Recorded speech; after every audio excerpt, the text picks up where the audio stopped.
Hello, I'm Rex Childhouse, and because things on the internet seem to lose their date references pretty quick, today is October 4th, 2022. It may be put on YouTube a couple of days later as I put it together. This is episode 2 of Wish of a Lifetime and AARP, Association of American Retired Persons, grant of our wish, my wish to go to Bastogne and thank the citizens of Bastogne, which is what my dad wanted to do. He died in 1984 without being able to do it. It's still emotional. We got back a couple of weeks ago. It's probably going to be one of the most emotional things in my life.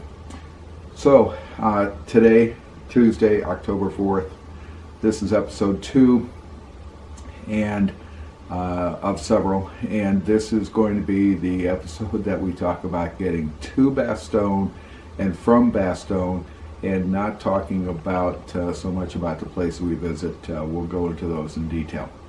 So I have our itinerary here, and let me tell you that Wish of a Lifetime and AARP spared no expenses.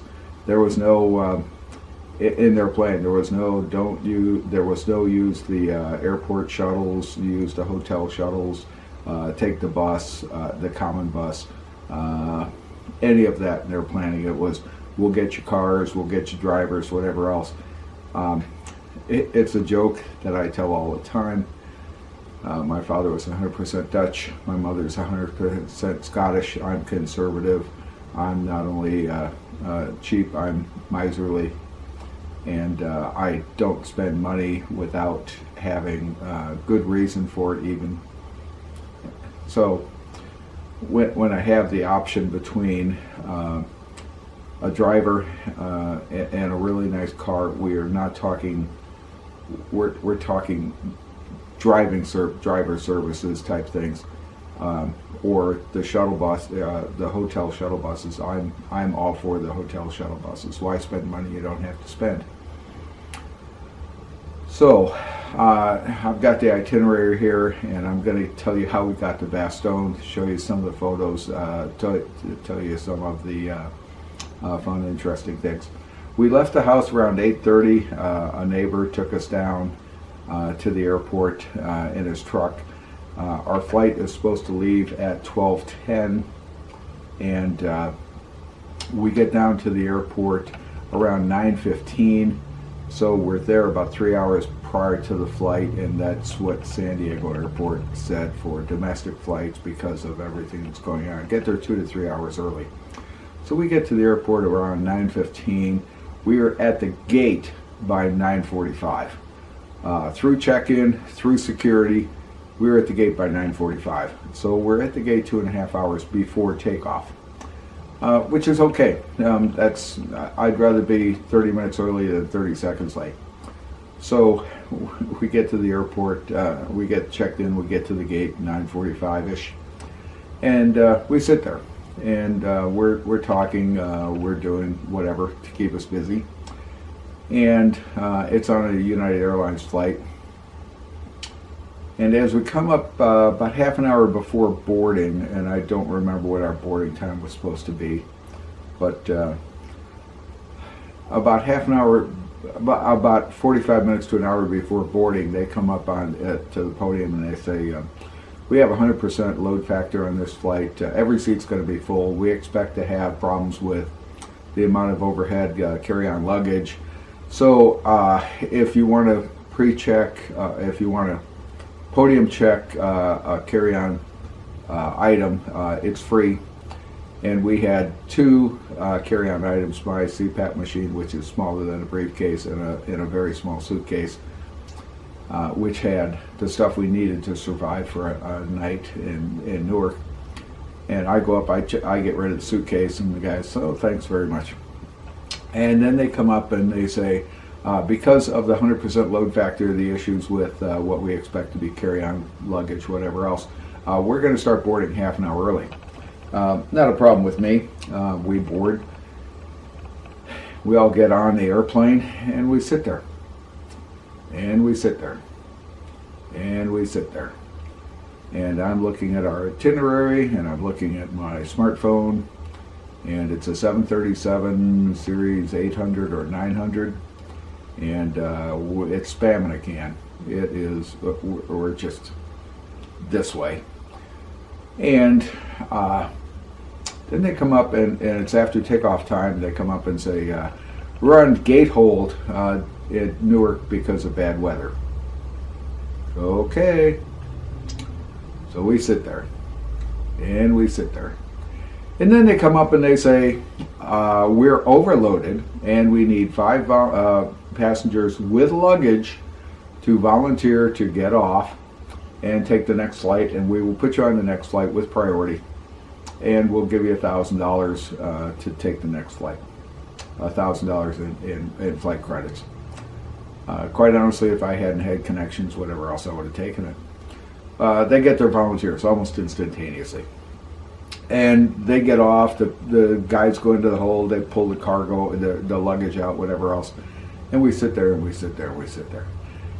Finally, they come up and they say, okay, we're ready to go. We've got everything ready, and I think it's an hour and 45 minutes after our scheduled takeoff. Our scheduled takeoff was 12:10. I think it's 2 o'clock, and we finally get in the air.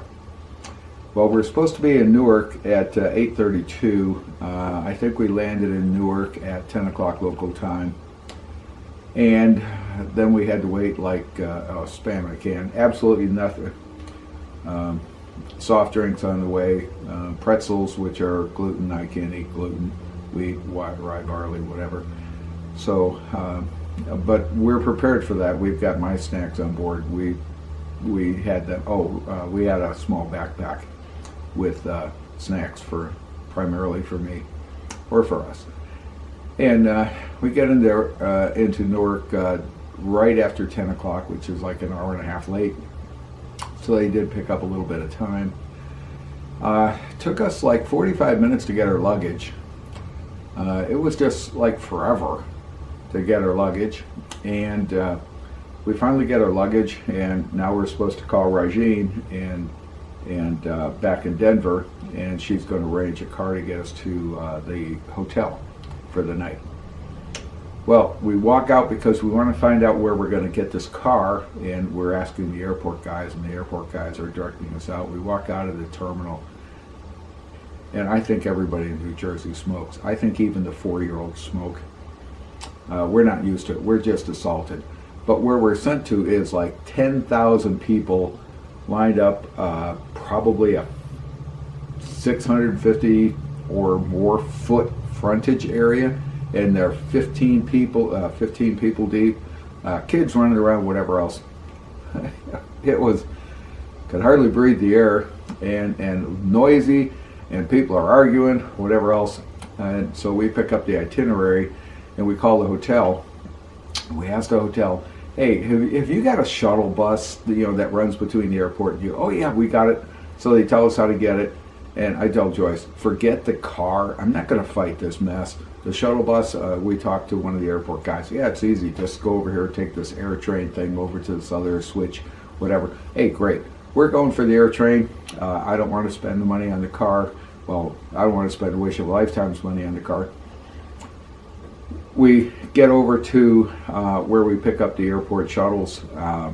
Really well organized. You have to compliment Newark on that. Really well organized. We get out there, and a guy with a van that says Hilton on the side of it comes up, and I send my wife up to the guy. He's somewhat functional in the English language. It's obviously not his first language, and he's not proficient. And my wife shows him the itinerary and says, is this home number 2 by Hilton is where we're going. Home numeral 2 by Hilton.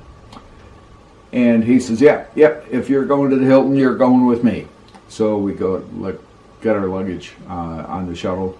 Really nice shuttle. We drive over to the Hilton. We walk up, I look at it, and this is, it just says Hilton on the outside. And I told Joyce, I think something's wrong. Just one of those feelings. We get up to check-in. I told him to show the guy what we've got.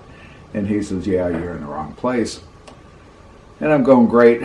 Where's the right place? He says, well, it's about a 20-minute walk, but don't worry about it. We're going to get your car. We're going to pay for it, and we'll get you over there.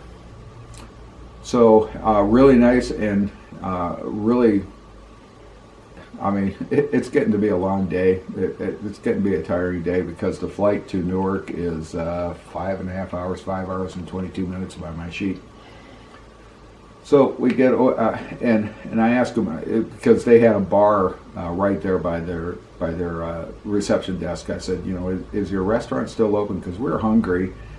And he says, no, our restaurant's closed as of about an hour and a half ago. I said, is there a restaurant at the other one? He says, no. He said, but go into the little store thing that they have off on the side. He said, take all the snacks and drinks you want. Don't worry about it. Just take them. Just take them. So I go in and I get 2 bottles of Sprite because we don't want caffeine that late at night. A couple of bags of potato chips, a couple of candy bars, sugar, sodium. That's all we need. But we're starved, and there's nothing really healthy there in the way of whatever.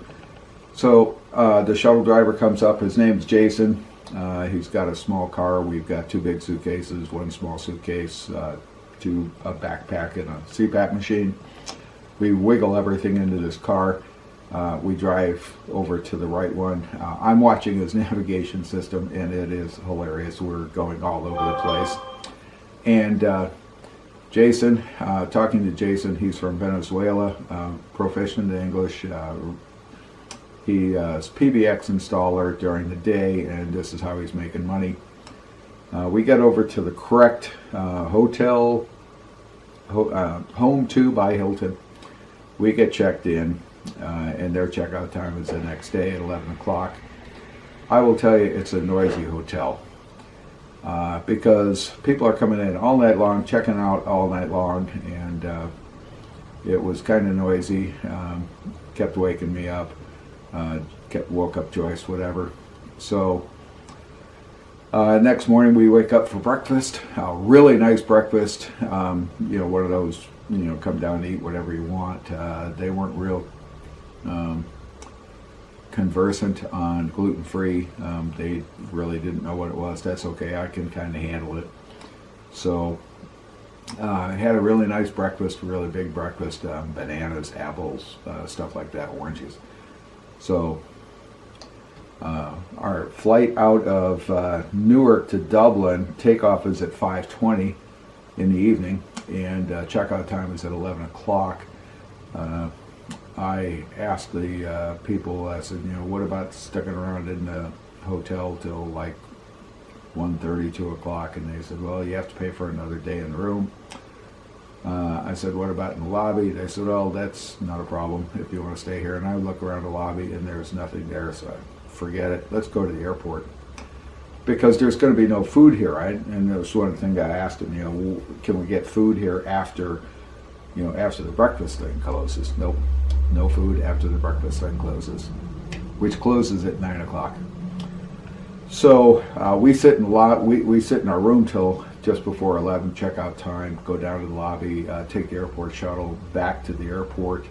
Rajin, wish of a lifetime, was planning on getting us a car. Kind of disagree with that. The airport shuttle was free. Take us right up to the terminal, get our bags out, get into the terminal. And Aer Lingus, super airline. Really enjoyed being on Aer Lingus. Aer Lingus from Newark to Dublin, from Dublin to Brussels, doesn't open their counter till like 2 hours before takeoff. So we're at the airport at about 11 o'clock, 11:15, and our takeoff time is 5:20. And let me tell you, the only thing at the Newark airport that's gluten-free is candy bars and potato chips. So we're walking around the airport kind of amusing ourselves. Interesting airport. Don't ever want to go back to it again. It was built before 9/11, And because of 9/11, they put a whole lot of security stuff in it. That was all, how can we do this? Throw up a wall here, throw up a wall here, make them go through whatever. Security is ridiculous. The whole floor management's ridiculous. So, negative comments, I guess, sorry. So we got a lot of time just sitting at the airport. We're prepared for it. We've got books, we've got puzzles, whatever. We're prepared for it because we know it's coming because we've got the itinerary. Really nice itinerary. Aer Lingus opens up the terminals. We check our bags in. Now we have to go through immigration on the way out, get our passport stamped, whatever, and security. Or we had to go through security. Security there is just ridiculous. I think we stood in line like close to an hour and a half, and we're just creeping. And every airport security that we went through was different. Shoes on, shoes off. Belts on, belts off. Eyeglasses on, eyeglasses off. Pockets open, pockets empty, pockets with stuff in them. Everyone was different. So we get through security, get over to the gate. The Aer Lingus airplane shows up. We're taking pictures of the skyline of New York. It's across the river from Newark. And the flight to Dublin is basically an overnight flight. Takes off at 5:20 p.m. Newark time, lands at 4:50 a.m. Dublin time. It is, do I have time en route? I just know it's 6 hours and 30 minutes in flight. It's an Airbus 320 or 321. We get in. This is comfortable. The seats are like 1.5 inches wider than on the 737 for United. The pitch, the distance between the seats is about 2 inches more than the United 737. This is comfortable. The seat backs all have video displays in them. The USB plugs to plug and charge your phone. I had called the airline when we got the tickets. I called the airline and said I'm gluten-free. They said, okay, great, we can arrange that. And this is a dinner flight and a breakfast flight on the way to Dublin. We had movies that were free. The airline gave them to you, whatever. So I got to see Top Gun Maverick, and which I thought was an interesting film. Great if you believe in science fiction or fiction. I guess it's correctly fiction. The flight to Dublin on Aer Lingus was fantastic. The cabin crew, phenomenal. The airplane was comfortable. It was nice. We're now sitting in Dublin. Show you a really nice airport in Dublin, but a lot of walking. Just like Newark, walking all over the place. We have to go walk from Terminal 1 to Terminal 2 at Dublin. Our bags were set up to be transferred. We didn't have to do anything. We have to go through immigration and through security again. What fun. Then we get to the gate. We were landing at 4:50 a.m. and we landed a couple of minutes early, and then we're taking off at 6:50. So we have about 2 hours, but we landed like 15 minutes early, so 2 hours and 15 minutes. Kind of nice airport, really nice airport, but it's shut down. I mean, there's nobody there. It's too early in the morning. And we talked to the few people that are around there and the answer is, yeah, we really don't start till about 8 o'clock.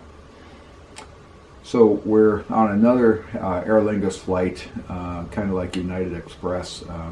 They say, this is Aer Lingus flight provided by somebody to Brussels.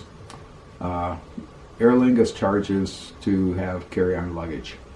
I wish the American carriers would do that, because I'm just simply tired of fighting over carry-on luggage. So it turns out that Wish of a Lifetime has paid, prepaid for us to have carry-on luggage. So that, and I check with the gate, and yep, hell, your carry-on luggage is already paid for. Don't worry about it. Okay, fine, thanks. It's a, let's see, it is a takeoff at 6:50, land at it's an hour and 50-minute flight from Dublin to Brussels. This is a minimum service flight because it's so short, an hour and 50 minutes. So they come up with, would you like a beverage? And they tell us what the price is. No thanks. All I want is a glass of water. Need to take one of my pills. And the guy says, well, a liter of water costs you €3. No, all I need is a glass. He says, I'll get you one later. Later on, he comes up with a glass of water. Really, again, it's another Airbus 320, 321, not sure which. Doesn't have the thing in the back seat. Really nice photos flying over from Dublin to Brussels. And we get into Brussels. We walk off the airplane, we go down to concourse, and there's this line. It's got to be a block and a half long of people. And the sign above it is passports, immigration. Holy smokes. It took us more than an hour and 15, hour and a half to get through immigration. In the meantime, our driver, who is not conversant in English, we're not conversant in French, is on the other side texting us saying, where are you at, where are you at, where are you at? I charge extra because you got me waiting. And we just meander our way through this line, and we're talking to the people that are with us, and we're enjoying this. We're talking to other people as we go. We're in that line for more than an hour, just trying to get our passport stamped to get into the clear immigration. Get up to the window, and this is one of the funny events of the trip. You have three lines that go up to immigration windows. One is all passports, the other one is Brussels passports, the other one is European Union passports. And this big guy comes up in one of the other lines, which has no waiting, and shows his passport, and the person who was directing people to the window, to the various agents, sends him over behind us. And he's behind us, and the booth next to us, as we're sitting there, the light above it says changes from open to closed before this guy came up. And she's taking care of these two women, and they're having fun with their passports and wherever else. Don't know what it's all about. And the guy who's behind us decides that what he's going to do is he's going to jump into her line. Well, her sign already says closed. So he jumps into her line, and she tells him, I'm closed, in French. She's pointing at the sign. She's talking in French to him. And he's showing his passport, and he's short-tempered. Right off the bat, he's short-tempered. And she's, I'm closed to him. Go back where you were told. And it's an argument that goes on for about 2-3 minutes after these two women leave, and she's not going to take his passport. And she finally calls the sorter person over, tells her in French something, and then they turn around and tell this guy, you're going to have to go to the end of this really long line. You no longer have priority. He is absolutely pissed. He starts to do whatever else, and the sorter person calls over the armed guards, because there's police all over the place with a lot of weapons. Calls over the armed guards and tells the armed guards this guy's going to the back of the line, of the regular line, and this guy looks around and realizes he's lost the argument, so he just goes. Kind of funny. We get through immigration. We walk out through immigration. Didn't have to do customs anywhere. We walk out through immigration, and there's 750 plus people crammed into this area. some with signs, names, people's on it, and our driver's texted us that says he's holding our name above his head on a sign. Well, we don't see it, so we clear these people, get out of the mess, get off to the side, and we're trying to find him. And I'm walking around, and he's saying, "I'm holding your name above my head." And I finally find him by a fluke. Somebody moves out of the way, and he's standing there like this. And that's holding our name above his head in a crowd of people expecting us to see it. I saw it just by chance. So, ugly American issue. I followed the comments, recommendations, guidance, help of friends and acquaintances that have been to Belgium. Don't worry about learning French. Almost everybody speaks English. Not true. So we get our driver. His ability in English is equal to mine in French. I know about 6 words. He knows about 6 words in English, and they don't correlate to anything we need to do. But he knows where we're supposed to go. So we get into his car. I'm trying to ask him questions. He has no idea. He's telling us stuff. We have no idea what he's telling us. He gets us to our hotel, driving through Belgium, driving through Brussels. I'm impressed. One of the things Wish of a Lifetime offered, Rajin says, do you want to do your own driving, which you can do on a U.S. driver's license in Brussels, in Belgium, or do you want a driver? I took the driver. I have issues at night kind of seeing things. I don't know the streets. They do drive on the right side like we do in the U.S. And I don't read French very well, so most of the street signs, the highway signs are bilingual, French and English. So I took the driver's in the car's smart option. He's taking us to the hotel. It's probably a 45-minute drive through some really small streets. And this is where we learned how they drive in Belgium. They drive really fast. And they drive really polite. And virtually no one honks their horn. But you don't see, like here in the U.S., you don't see people cutting into lines a lot. You don't see people making turns without turn signals. You don't see people nailing it off the lights when the lights turn red. When the lights turn green, you don't see people blowing yellow lights. When a pedestrian gets near a crosswalk, everybody stops. Everybody stops. It's very mannerly driving, very fast, very mannerly driving. That kind of amazes us, and I'm kind of glad I didn't take the car option, because I'd probably be in prison for 100 years for driving Southern California style in Belgium. We get to the hotel. Hotel staff is really fine, really nice, very functional in English. I felt like I was back in the U.S. At this point, we're going to show you Brussels and some museums.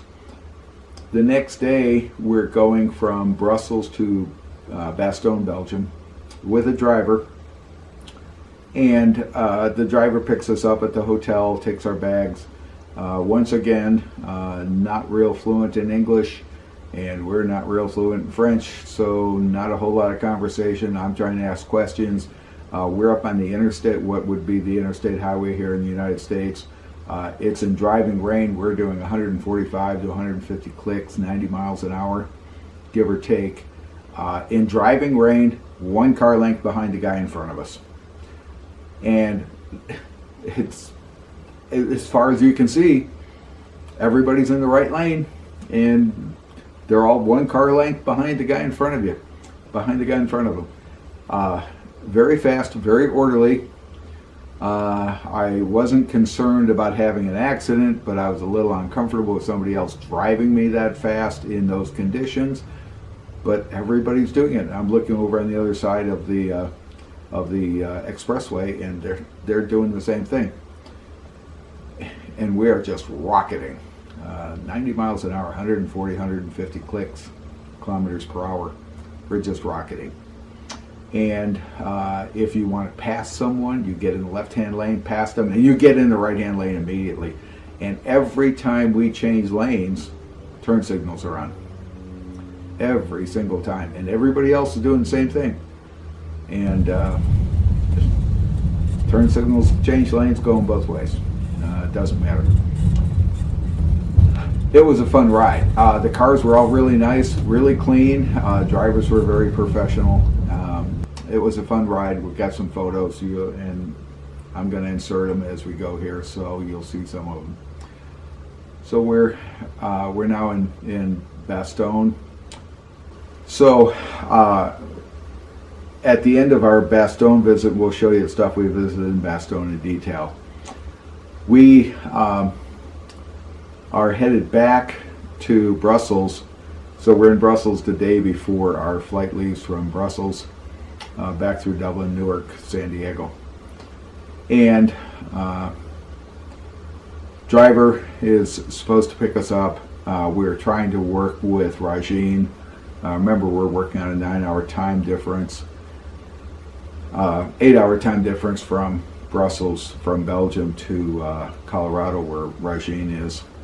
And we're trying to get our departure delayed a little bit so that we can get some postcards and go over to the post office and buy chocolate. It doesn't work, and that's okay. It kind of works. The morning we're supposed to leave Bastogne, I hoof it off to the mailbox. We've got postcards like these. We had a whole bunch of postcards, and my wife had written them all out. So I'm a stamp collector. I've got stamps from all over the world due to a career in the Navy and as a amateur radio operator working with contacts all over the world. And I asked them to send me picture postcards and tell me about their area. Our driver shows up. I had walked to the post office to mail these cards, and they are sent priority airmail, €2.45, which is pretty close to $2.50 a piece, to send them priority. They were stamped September 12th.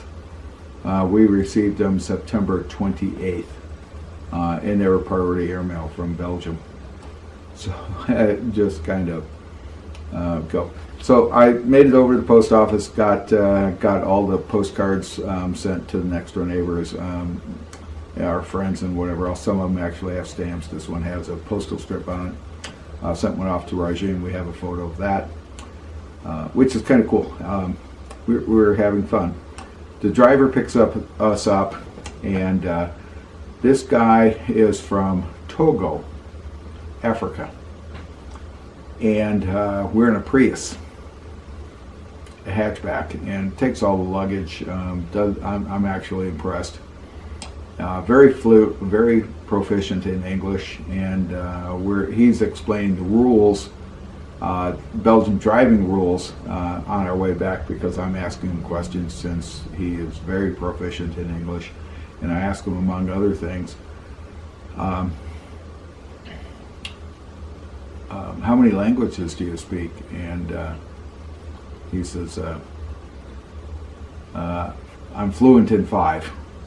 He's explained the traffic, and we're back on the interstate. We're back doing 145 clicks, 150 clicks. It's a nice day, and we're looking at the farm country as we go. My dad loved farming. My dad loved gardening, so I kind of know why my dad would love this area. Anyways, we get back up into Brussels. And the original intent had been that we go to the Brussels Zoo on our last touring day of Belgium, because my wife was with the San Diego Zoo, Safari Park, Wild Animal Park, for about 18 years before pandemic, and their policy said, no, we're shifting to other employees. We were both mentally and physically exhausted. She said, I don't want to go. I just want to recover. Turns out to be a godsend. So we got Regine to cancel that. We get up to the hotel. Very nice hotel again. All the hotels that they put us up in were nice, were very nice. And this one's got, is kind of in a industrial business area. And I asked, you know, are there restaurants around? And the answer was the only restaurant we've got is the one here in the building. So if you want to eat dinner or breakfast, it'll be right here. Okay, fine. So I'm going to show you a picture that Joyce is going to get mad at. We get into the hotel room. Joyce says, I got to lay down for a minute. I'm tired. She laid down, and 2 minutes later she was sound asleep. I got stuff kind of organized in the room, laid down next to her, and within a couple of minutes I was asleep. I slept for 2 hours. She slept for about 2.5. We were tired, both physically and emotionally. This was a very, very gratifying trip. I've got goosebumps right now thinking about it. We got up, we have dinner. The restaurant can handle gluten-free very nicely. They tell us what we can and can't have. We have a very nice dinner. We're back in the room, trying to find something on television. Queen Elizabeth II has passed away. They're still running the same videos from days before, whatever. So we just call it a night, and we've got to get up at dark 30 the next morning to get the shuttle, because even though Wish of a Lifetime Regine said, we'll get your car, well, hey, they've got a free airport shuttle. We'll take the shuttle, not a problem. Save you some money. So we got to get up at dark 30, be at the shuttle stop, I think at 7 o'clock, to get to the airport 3 hours early, because we have to go through customs, immigration, get out. The shuttle bus is a nice ride. We get back to the airport. It's maybe a 20-30 minute bus ride, really well organized. We get to the airport and we find out that Aer Lingus once again doesn't open their counters for another hour and a half, and we can't really do anything. So we're sitting around the airport, and I'm walking around the airport touring and see how it works. It's a pretty organized airport. I'm amazed the way they have it set up. I was actually impressed. I just wish Aer Lingus was open. Aer Lingus opens, we get checked in, we run through immigration, get our passport stamped, we run through security. Security's takes a little bit to get through security. Long line, a lot of people moving, but we're just inching our way through a very, very long line. We get to the gate, we're waiting for our Aer Lingus flight back to Dublin. We get back to Dublin, and like our first stop in Dublin, it's get off the airplane, walk 1,000,000 miles, and to the other gate, and we have to go through immigration again for some reason. Don't know why. Have to go through immigration, have to go through security again, and which takes more time. And we get to the gate, and now we've got to wait because what's my itinerary tells me we had a bit of a wait there. So we land in Dublin at 11:05. We take off at 1:05, so it's only a couple hours. Aer Lingus back to Newark, and again, it's a very nice flight. Aer Lingus, really nice. As we fly back to Newark. When we checked at Aer Lingus, we gave them our tickets all the way through to San Diego. That was our itinerary. And the ticket agent initially put San Diego tags on our bags and marked them transfer. And then she pulled those off and she put Newark EWR tags on our bags. But she left on our tickets the SAN San Diego luggage tags. And I thought that was kind of interesting. I remembered that. When we got to Newark, on the flight from Dublin to Newark, Amy, Irish young lady, which we really enjoyed talking to during the flight, was a bit intimidated, and we'll take it down to luggage, whatever. And I told Joyce, we need to go down to 2, and because I think our luggage is showing up. And Amy gets her luggage. Joyce says, let's go to the gate. I said, let's watch the rest of the luggage. She says, no, it's going to San Diego. I said, go ask that guy over there. He looks at it, he says, yeah, it's going to San Diego. I told Joyce, no, I think it's coming off here because the ticket agent changed it to EWR. She says, no, it's San Diego. Well, at that time, our luggage comes off the carousel. So we grab our luggage. Now we have to check in with United. And what was our travel times? We arrive at Newark at 3:50 p.m. We take off at 7:01. So we have about 3 hours on the ground. Nothing to eat in Dublin, in Newark. Spam in a can, 737, 800 or 900 series, back to San Diego. All their snacks, whatever. We bought some potato chips and candy bars in the airport. Bought some Cokes, even though the United does serve them.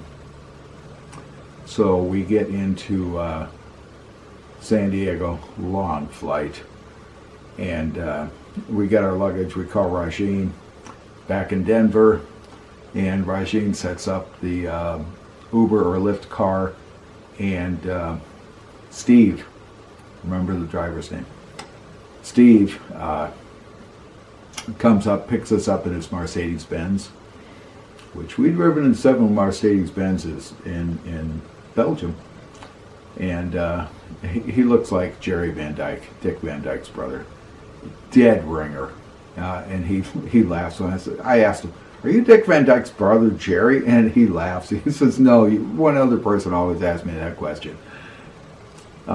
So we get to a really nice drive home. He wants to keep the windows open. We've been in the airplane. Yeah, please. It's a bit of a noisy ride, but it's a very nice ride. We're having nice conversation. His brother runs the animal rescue up here in Ramona, so he's familiar. His GPS system, or his nav system, is telling us how to get home. I said, that's not the way to get home. And he says, well, if you tell me a different way, I can follow it, but I can't change the way of the nav system. I have to follow the nav system unless you tell me to go a different way. I said, okay, I'll tell you how. He says, not a problem. As long as you're telling me, I can do that. Otherwise, I have to follow the nav system. So we take the correct way home, the short way, the fast way home. And really nice conversation. We get back to the house. It's just after midnight, San Diego time. And I stopped the timer on my smartphone. And I'll show you the picture. When I came out of the shower to getting cleaned up in Brussels, I started my timer. When we walked into the living room where I'm at right now, I stopped it. 27 hours. We were beat, and we were hungry, so we had a light dinner, and we called it quits.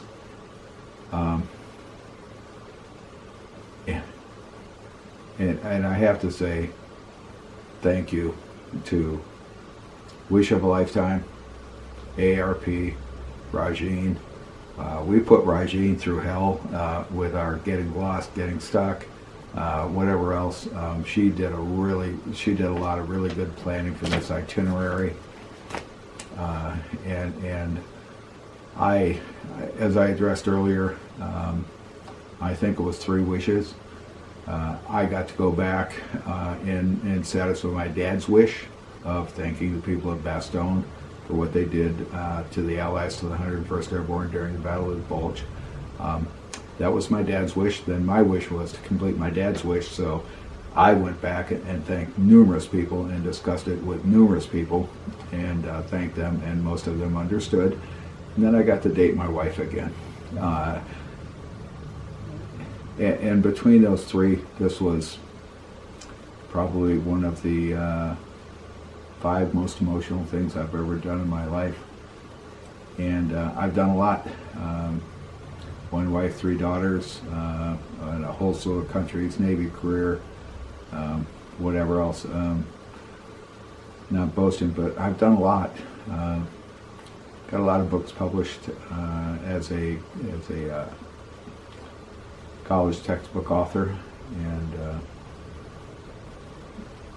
this trip has got to be one of the top 5 emotional events in my life, and all I can do is say thanks.